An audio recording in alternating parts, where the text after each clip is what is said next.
Freedom begins when you master the art of letting go, embrace the unbothered mindset, and live life on your own terms.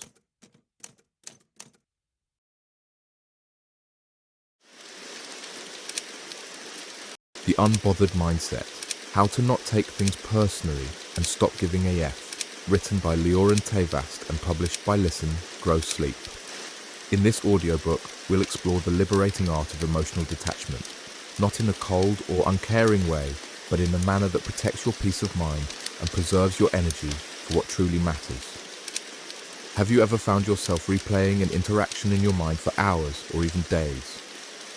Perhaps someone made a comment that stung, or a friend cancelled plans at the last minute, leaving you wondering if you weren't important enough. Maybe you've experienced the frustration of putting your heart into a project only to receive criticism, or the sting of discovering you weren't included in a social gathering. These moments happen to all of us. But what if you could move through life without these experiences having such power over your emotional state? What if you could develop an unbothered mindset, one that allows you to remain centered and calm regardless of what others say or do? This audiobook will guide you through practical strategies to stop taking things personally and to free yourself from the exhausting cycle of emotional reactivity. Drawing from real-life experiences, including my journey as a football referee, we'll explore why we take things personally and how we can train ourselves to respond differently. By the end of our time together, you'll have a toolkit for maintaining your emotional equilibrium in challenging situations, preserving your energy for what truly matters, and living with greater freedom and peace of mind. Let's begin the journey toward an unbothered mindset. Chapter 1. The Referee's Whistle: Why We Take Things Personally. 1 year ago, I decided to become a football referee. Not because of the money. I only get paid €20 per match, so I certainly won't get rich from it. I became a referee for two specific reasons: to stay in good shape and, more importantly, to learn how not to take things personally. The football field is a fascinating laboratory for studying human reactions. Every weekend, 22 players, their coaches, and hundreds of spectators converge with one shared passion: to see their team win. And standing in the middle of this emotional cauldron is a single figure dressed in black, tasked with enforcing rules that will inevitably disappoint half the people present at any given moment. As a referee, I quickly discovered I was the perfect scapegoat. The spectators rarely shout encouraging or positive things. Instead, they yell, "Loser! Are you blind?" I'm apparently always wrong. It's always my fault. And I wanted to learn how not to take all this personally, because it's something I've struggled with throughout my life. This tendency to take things personally extends far beyond the football field. It permeates our daily interactions in ways we often don't even recognize until we start paying attention. Think about your own experiences. How many times in the past week have you felt slighted, offended, or hurt by something someone said or did? How often have you replayed a conversation in your mind, focusing on a particular comment that stung? When I drive slowly because I'm trying to find a specific location and somebody tailgates me, I feel hunted. Especially when they start honking and flashing their headlights, I take it personally. I know I shouldn't, but it just happens. My heart rate increases, my muscles tense, and my mind races with defensive thoughts. Who do they think they are? Don't they realize I'm trying to find my way? Why are they being so aggressive? Or, when somebody cancels an appointment at the last minute, I get the feeling that I'm not important enough. Again, I take it personally. I start questioning the relationship. If they valued me, they would have kept our plans. They probably found something better to do. I'm just not a priority for them. Even professionally, as a public speaker, I struggle with this tendency.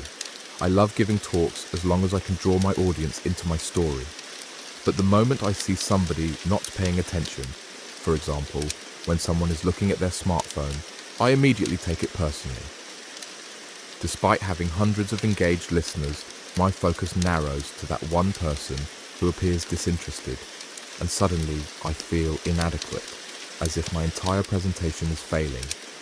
These reactions might seem trivial when described individually, but their cumulative effect on our well-being is profound. Taking things personally creates a constant undercurrent of stress and defensiveness that colors our perception of the world and drains our emotional energy. Why do we react this way? Why do we take things personally? The answer lies partly in our evolutionary history. Our brains evolved in small tribal communities where social rejection could mean literal death. Being ostracized from the group meant losing access to food, protection, and reproductive opportunities.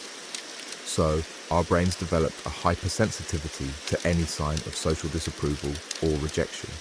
This mechanism, which once protected our ancestors, now often misfires in our modern social environment. Neuroscience research has shown that social pain, the hurt feelings resulting from rejection, exclusion, or criticism, activates the same brain regions as physical pain. That's why a harsh comment or being ignored can feel as threatening as physical danger.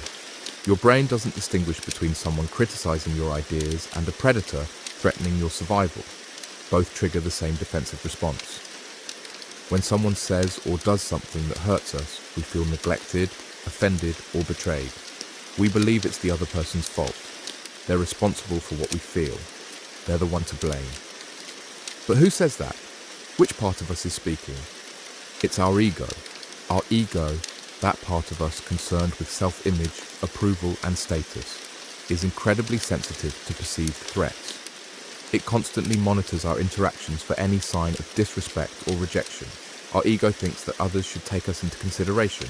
Our ego doesn't want to be criticized. Our ego wants to be acknowledged. I'm right. The ego's primary concern isn't our happiness or well-being. It's maintaining our self-image and position in the social hierarchy. When we feel slighted, the ego rushes to defend itself, often through anger, resentment, or withdrawal. It convinces us that we must protect ourselves by proving we're right, seeking validation, or avoiding further vulnerability. Is this what you want? Do you want to be right? Consider the cost of this approach. When my ego takes over, I'm fighting all day. I'm in a constant struggle with the rest of the world, and it drains my energy. I become hyper-vigilant, scanning for threats in every interaction. I ruminate on past hurts and anticipate future ones. I miss the beauty and connection available in the present moment because I'm too busy defending my self-image. Wouldn't it be so much easier to not take things personally? Because then no one has power over you. You're free. You experience much more harmony and connection with other people. You can respond to situations based on what will create the best outcome, rather than what will protect your ego. Think about the people you admire most. Chances are they possess a certain equanimity, an ability to remain centered regardless of what's happening around them. They don't get easily offended or defensive. They can receive criticism without crumbling. They can navigate conflict without escalating it. This quality isn't innate. It's developed through the conscious practice of not taking things personally. Your energy can go toward positive experiences instead of endlessly battling against the things that drive you crazy. So the question becomes, do you want to be right or do you want to be happy? Some might think, I'll make sure I'm happy by being right. But is that really possible? Let's explore how to become happy by not taking things personally. The journey begins with awareness, recognizing when you're taking something personally. Notice the physical sensations that arise, the tightness in your chest, the knot in your stomach, the tension in your shoulders. Notice the thoughts that follow. How could they do this to me? They don't respect me. I need to defend myself. This awareness creates a crucial pause between stimulus and response, a space in which you can choose a different reaction. As we move forward in this audiobook, we'll explore specific strategies for developing this awareness and transforming your habitual reactions. But first, let's acknowledge that this work isn't easy. It challenges some of our most deeply ingrained patterns. It requires courage to look honestly at our reactions and humility to recognize when our ego is driving the bus. Yet the freedom that comes from not taking things personally is worth every ounce of effort it requires. Chapter 2. Heads. It's not about me. The first strategy to stop taking things personally is simple but powerful. It's not about me. This sounds strange, doesn't it? Because when I take things personally, I'm convinced it is about me. When I see someone looking at their phone during my presentation, I feel offended. I think, I've put so much effort and time into this presentation. I want respect. I think, me, myself, and I. But in fact, it isn't about me at all. This realization that most of what happens around us has little to do with us personally can be both humbling and liberating. Humbling because it confronts our ego's belief that we're the center of the universe. Liberating because it frees us from the burden of taking responsibility for others' behaviors and reactions. The truth is, people's actions are primarily driven by their own internal states, needs, and circumstances. They're living in their own movie, where they're the main character, just as you're the protagonist in yours. Their behaviors reflect their story, not yours. What if I tried to look at it from the other person's perspective, asking myself, why is he or she looking at their smartphone? Maybe they've just received an important message they've been waiting for. Or perhaps the topic of my presentation isn't really their cup of tea. Or, on the contrary, maybe they find it very interesting and want to take notes on their smartphone. This shift in perspective, from assuming negative intentions to considering neutral or positive ones, is transformative. It's like putting on a different pair of glasses through which to view the world. Suddenly, what seemed like personal slights become understandable human behaviors.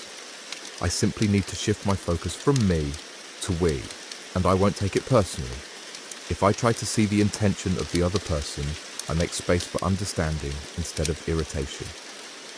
Psychologists call this theory of mind, the ability to attribute mental states, beliefs, intents, desires, emotions, and knowledge to ourselves and others.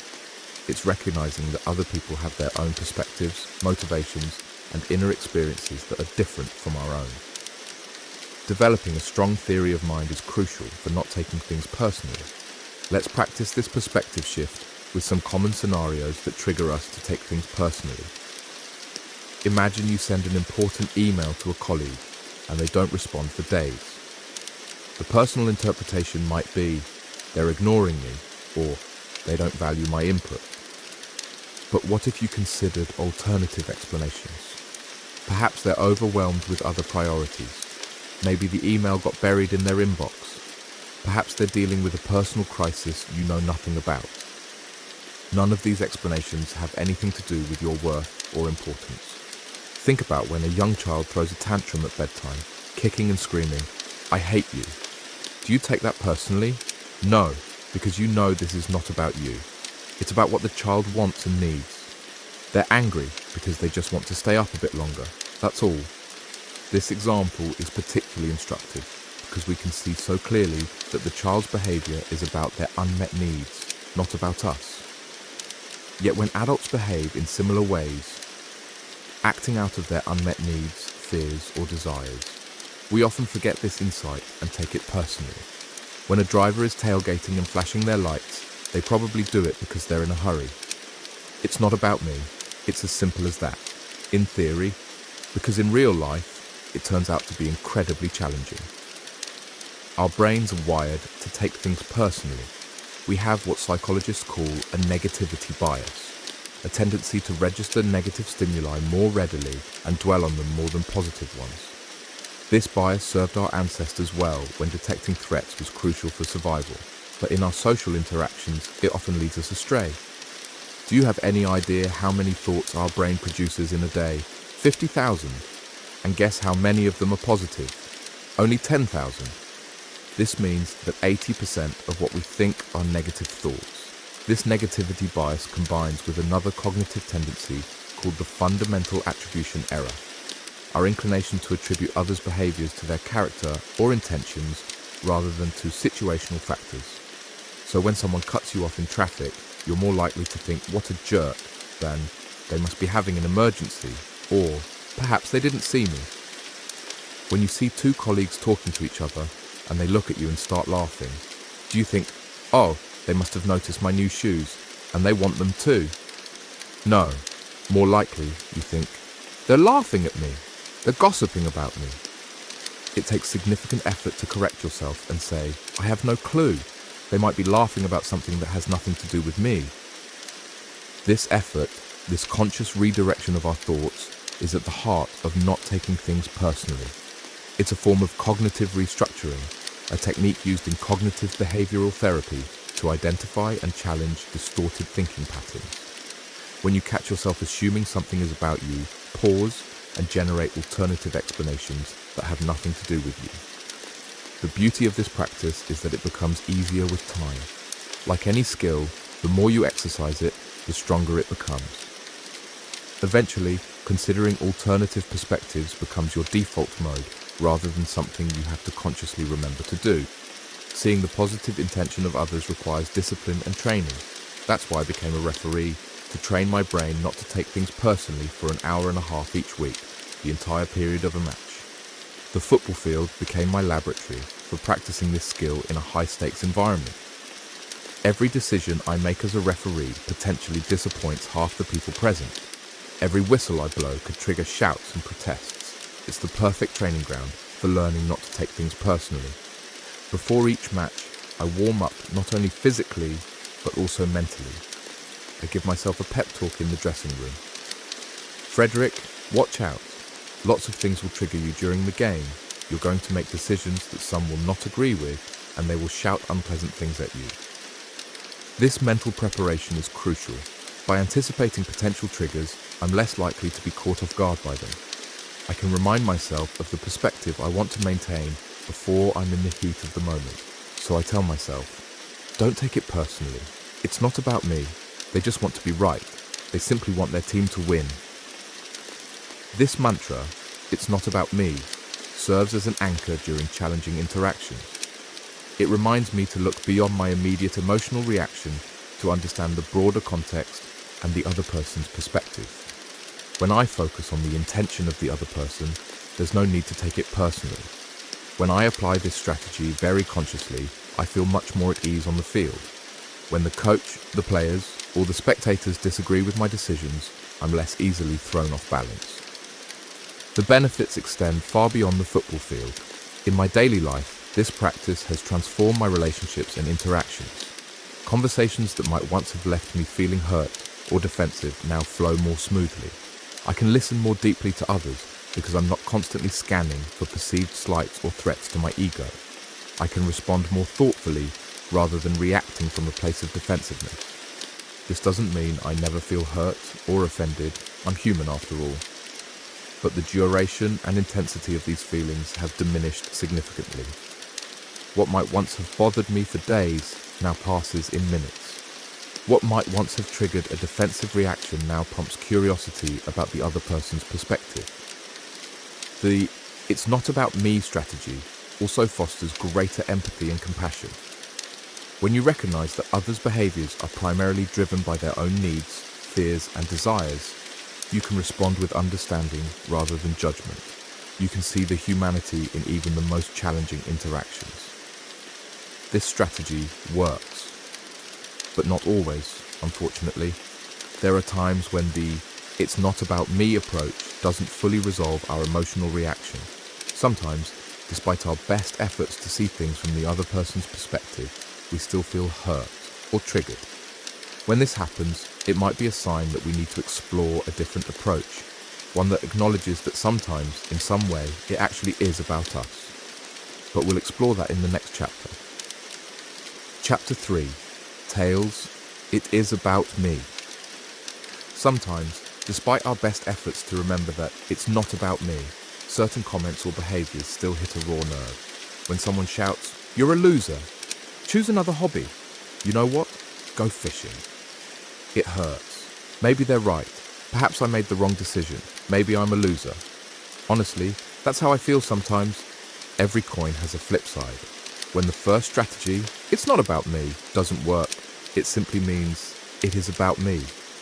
I have to look in the mirror and question myself. As a beginning referee, I still feel insecure.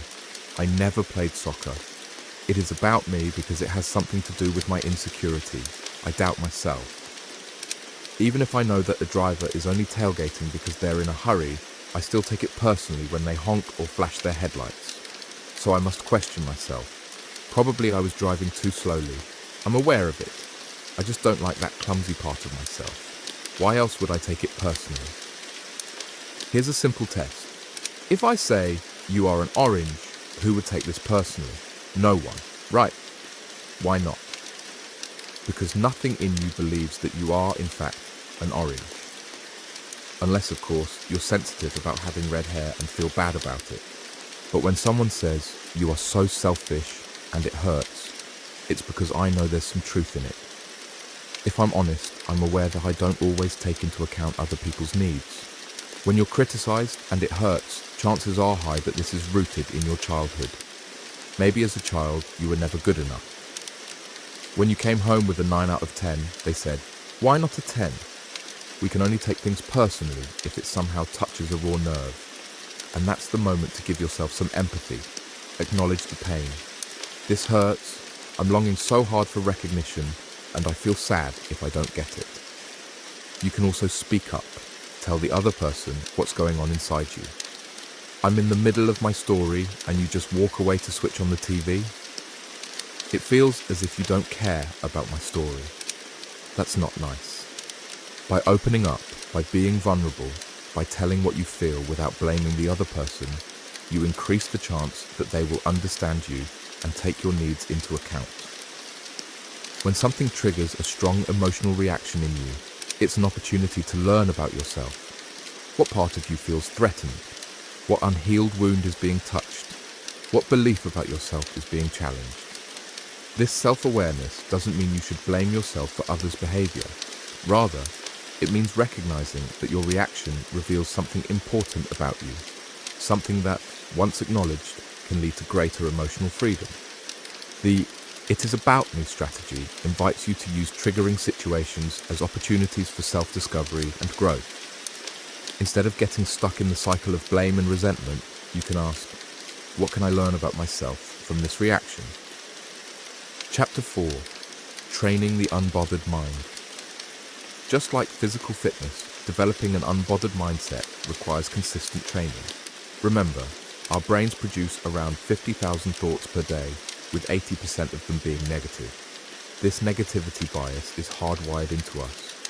It's an evolutionary adaptation that helped our ancestors survive by constantly scanning for threats. But in today's world, this tendency often causes us unnecessary suffering. The good news is that we can retrain our brains through deliberate practice.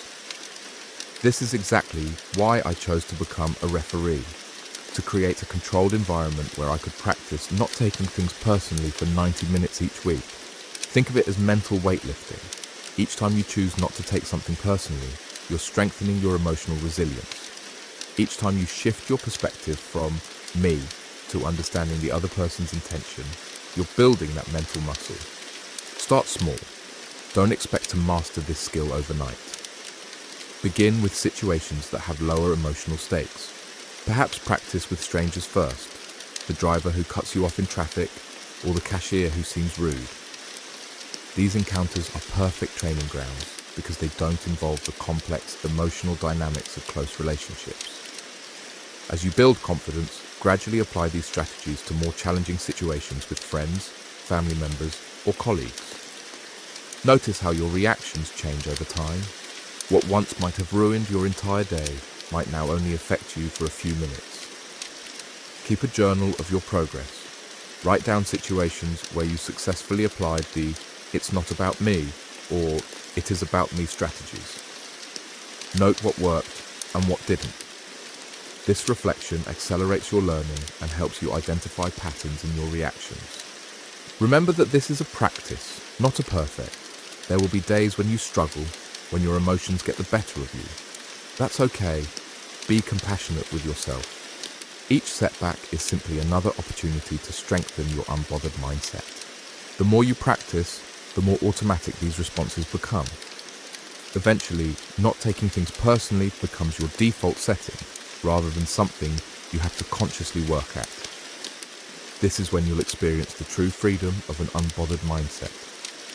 In the next chapter, we'll explore how to apply these principles in your closest relationships, where the emotional stakes are highest and where not taking things personally can be most challenging, but also most rewarding.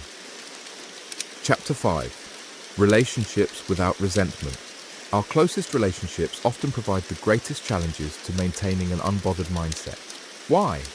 Because these are the people we care about most, the ones whose opinions matter to us, and the ones who know exactly which buttons to push. When your partner makes a critical comment about your cooking, or your parent questions your career choices, or your best friend forgets your birthday, these moments cut deeper than similar actions from strangers. The emotional investment is higher, which makes not taking things personally all the more difficult. But here's the paradox. These relationships are precisely where an unbothered mindset is most valuable. When we stop taking things personally in our close relationships, we create space for genuine connection, understanding, and growth. Let's consider a common scenario. Your partner comes home from work, barely acknowledges you, and immediately turns on the television. The personal interpretation might be, they don't care about me, or I'm not important to them. This interpretation leads to hurt feelings, which might manifest as passive-aggressive behavior or an argument. But what if you applied the "it's not about me" strategy?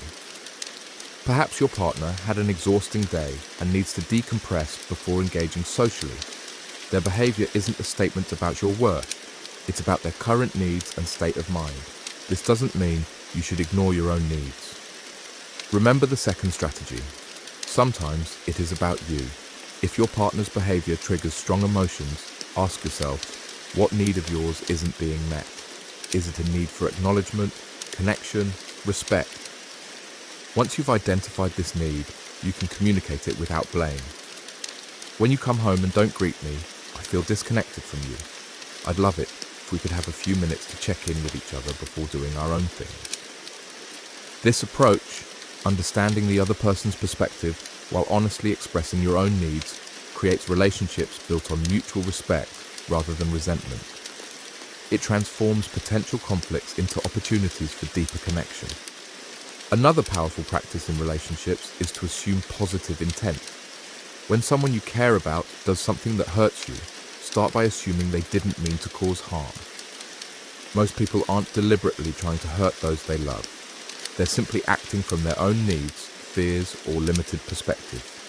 This doesn't excuse harmful behavior, but it does create a foundation for more productive conversations. Instead of, "Why are you so inconsiderate?" try, "I'm sure you didn't mean to hurt me, but when you did X, I felt Y." By maintaining an unbothered mindset in your relationships, you'll find that conflicts resolve more quickly, resentments don't build up, and the overall quality of your connections improves dramatically. You'll spend less energy on hurt feelings and more on genuine intimacy and shared joy. Chapter 6. Professional Detachment. Thriving in Workplace Challenges. The workplace presents unique challenges for maintaining an unbothered mindset. Whether it's a critical comment from your boss, a colleague taking credit for your work, or a client rejecting your proposal, professional settings are filled with opportunities to take things personally. The stakes feel especially high because our professional identity is often closely tied to our sense of self-worth. When someone criticizes our work, it can feel like they're criticizing us as a person. When we're passed over for a promotion, it can feel like a statement about our value. But developing professional detachment, the ability to separate your worth from your work, is crucial for both your mental health and your career success. Let's start with feedback. In professional settings, feedback is inevitable and necessary for growth. But many of us dread it because we take it as personal criticism rather than information that can help us improve. When receiving feedback, try this approach. Listen without immediately defending yourself. Take notes if necessary. Thank the person for their input. Then, take time to process the feedback privately, asking yourself, what part of this feedback is about the work itself, and what part am I taking personally? Often, you'll find that most feedback is genuinely about the work, not about you as a person.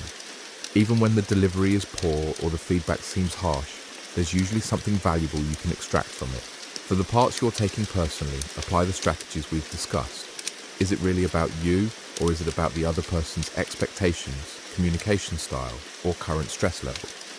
If it is touching something in you, perhaps a fear of not being good enough, acknowledge that with compassion. Another common workplace challenge is dealing with difficult colleagues or clients. When someone is consistently rude, dismissive, or challenging, it's easy to take their behavior personally and become reactive. Instead, try to understand what might be driving their behavior. Are they under pressure? Do they have different priorities or working styles? Are they dealing with personal issues that are affecting their professional demeanor? This doesn't mean you should tolerate disrespect or inappropriate behavior, but by not taking it personally, you can respond more effectively. You can set boundaries without becoming emotionally entangled. You can address issues professionally without the conversation being derailed by hurt feelings. Remember that in professional settings, most people are primarily focused on their own goals, challenges, and concerns, not on you. The client who seems dissatisfied with your work may be worried about their own performance metrics. The boss who doesn't acknowledge your contribution may be distracted by pressure from their superiors. By maintaining professional detachment, you can navigate workplace challenges with greater ease and effectiveness. You can receive feedback without defensiveness, handle difficult interactions without emotional drain, and maintain your confidence even when facing setbacks. This doesn't mean becoming cold or uncaring about your work. On the contrary, professional detachment allows you to care deeply about the quality of your work while not tying your self-worth to external validation or temporary setbacks. It's about bringing your best self to your professional life while protecting your inner peace. Chapter 7. Digital Detachment. Maintaining an unbothered mindset in the age of social media. In today's hyper-connected world, our digital lives present perhaps the most persistent challenge to maintaining an unbothered mindset. Social media, in particular, seems almost deliberately designed to make us take things personally. From the carefully curated highlight reels that trigger comparison, to the public nature of likes and comments, to the anonymous critics who feel emboldened to say things they'd never say face-to-face. The digital landscape is a minefield for our emotional equilibrium. Let's start with social comparison, one of the most common ways we take things personally in the digital realm. You're scrolling through Instagram and see a former classmate's post about their promotion, exotic vacation, or perfect family. Suddenly, you feel inadequate. You take their success as a personal statement about your own perceived failure. Why haven't I achieved that level of success? What's wrong with me that my life doesn't look like that? This reaction is so common that researchers have given it a name: social comparison theory. We have a natural tendency to evaluate ourselves by comparing our achievements, possessions, and attributes to those of others. And social media supercharges this tendency by presenting us with an endless stream of idealized lives. The first step in addressing this is to recognize that social media is not reality. What you're seeing is a highlight reel, not the behind-the-scenes footage. That perfect vacation photo doesn't show the flight delays, arguments, or food poisoning. That announcement of a new job doesn't reveal the hundreds of rejections that preceded it. That seemingly perfect family doesn't post about their arguments or struggles. When you find yourself falling into the comparison trap, apply the "it's not about me" strategy. Your friend's promotion isn't a statement about your career. It's about their journey, their choices, their circumstances. Their post isn't designed to make you feel bad. It's an expression of their joy or accomplishment. If the comparison still stings, move to the "it is about me" strategy. What is this reaction telling you about yourself? Perhaps it's highlighting an area where you feel insecure or a goal you haven't pursued with the dedication you'd like. Use this awareness not as a reason for self-criticism, but as valuable information that can guide your future choices. Another common digital trigger is the perceived rejection of low engagement on our own posts. You share something meaningful to you, perhaps a personal achievement or a thought-provoking article, and it receives minimal likes or comments. Meanwhile, someone else's seemingly trivial post goes viral. It's easy to take this personally, to interpret it as a statement about your worth or the value of your contributions. Remember that social media algorithms are designed to maximize engagement, not to fairly distribute attention. The visibility of your post depends on countless factors beyond your control. The time of day you posted, recent algorithm changes, current trends, and random chance. The engagement your post receives is not a referendum on your worth. Moreover, Many people consume social media passively. They may read and appreciate your post without engaging with it. Others might be dealing with their own life challenges and simply not have the emotional bandwidth to engage, regardless of how much they value you. Then there's the issue of online criticism and conflict. The relative anonymity and distance of digital communication often leads people to express themselves more harshly than they would in person. You might share an opinion only to face a barrage of critical or even hostile responses. Or you might be excluded from a group chat or event that you see posted about online. In these situations, the "it's not about me" strategy is particularly valuable. Online criticism often says more about the critic than the criticized.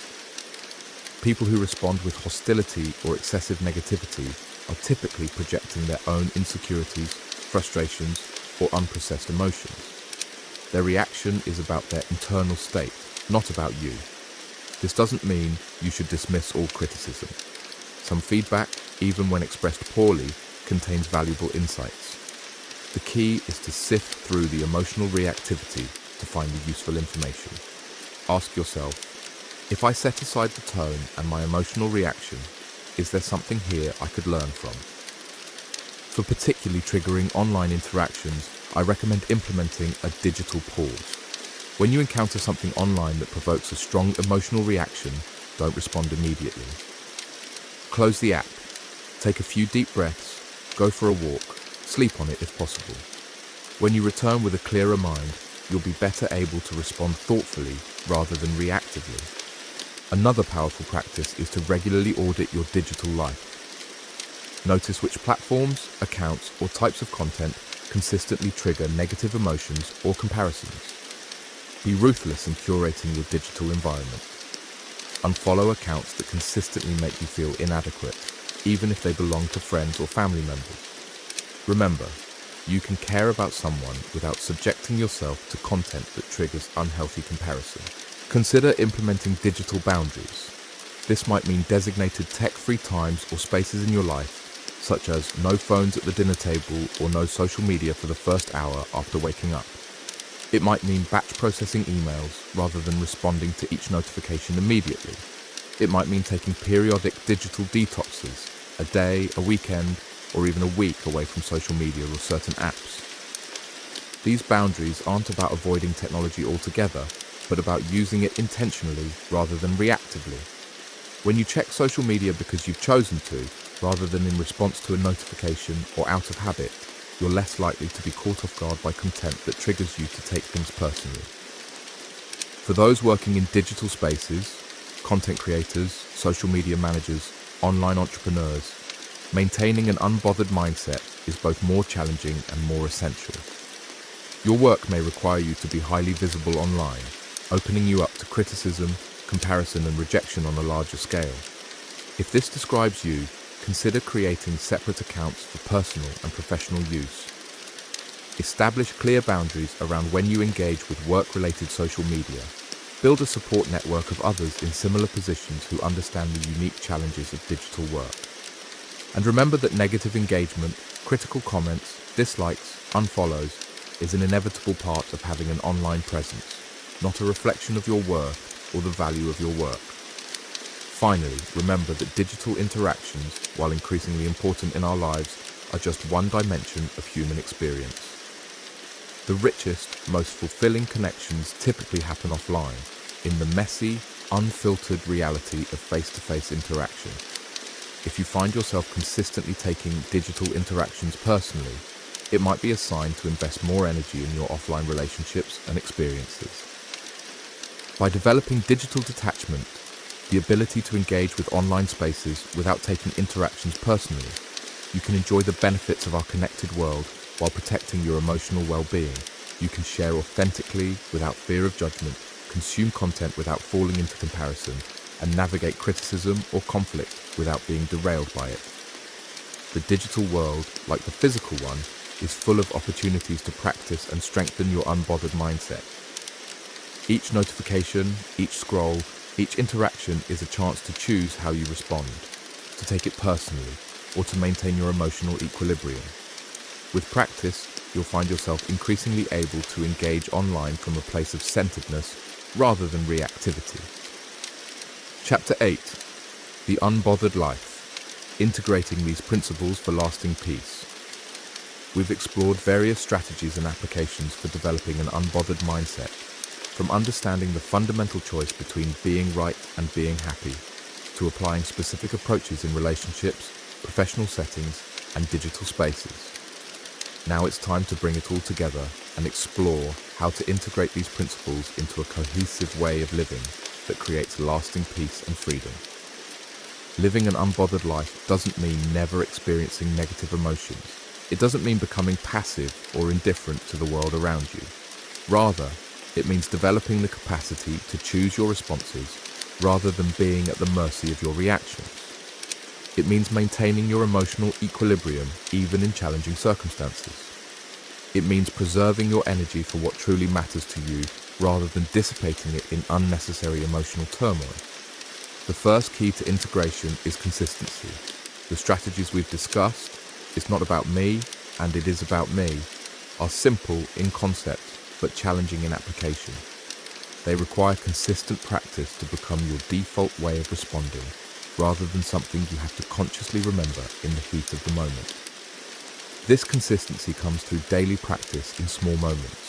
When someone cuts you off in traffic, when a colleague makes a dismissive comment, when your partner forgets something important to you, these everyday friction points are your training ground. Each time you choose not to take something personally, you're strengthening the neural pathways that make this response more automatic in the future. Consider establishing a daily reflection practice. At the end of each day, take a few minutes to review situations where you either successfully maintained an unbothered mindset or found yourself taking things personally. For the successes, acknowledge and celebrate your progress. For the challenges, approach them with curiosity rather than judgment. What triggered you? Which strategy might have helped? What will you try next time?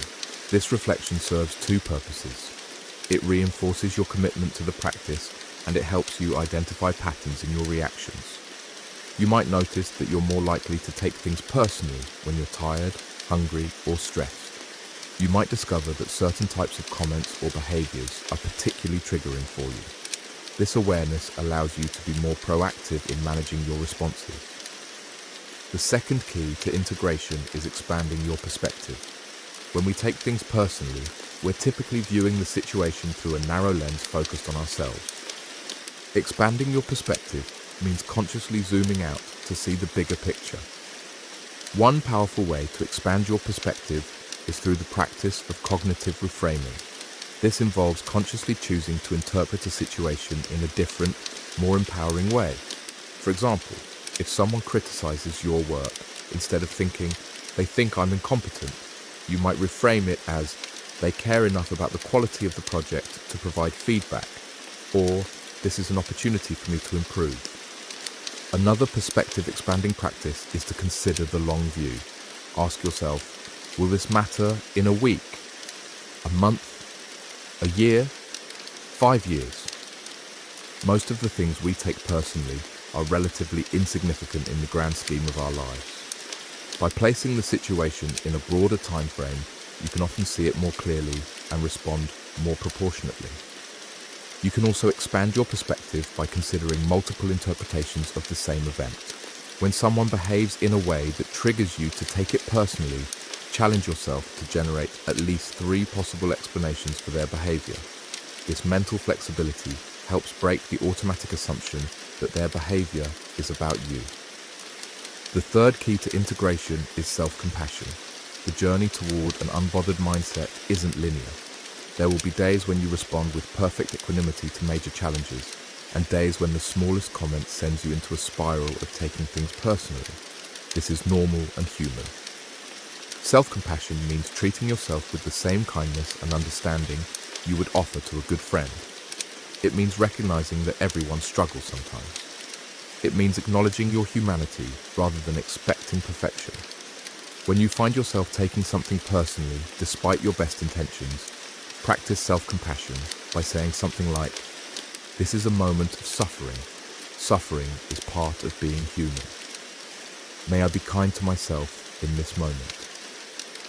This simple practice interrupts the cycle of self-criticism that often follows when we fall short of our ideals. Remember that the goal isn't to never take things personally, it's to recover more quickly when you do.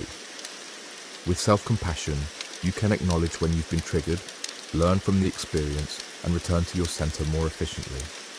The fourth key to integration is community.